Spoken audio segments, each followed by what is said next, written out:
Well, there you are, guys. The finished product. All bolted down there.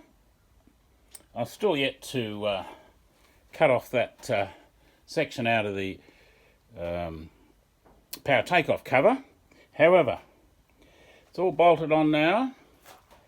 As you can see, she's, sorry about the light getting in, but you can see she's bolted in. She's got the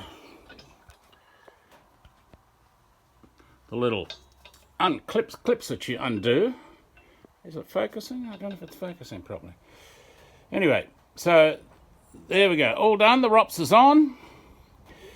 And you can see that it's magnificent looking apparatus. It'll fold down if I have to fold it down, but I think I can actually drive it out of here without having a drama. Pretty sure of that.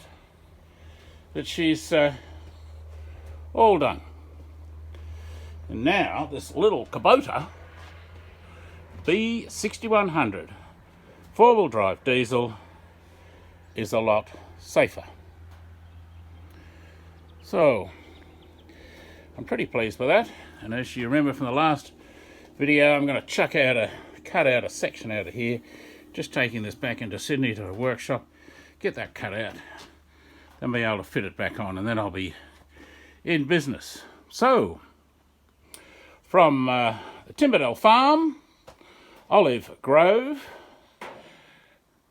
ciao for now.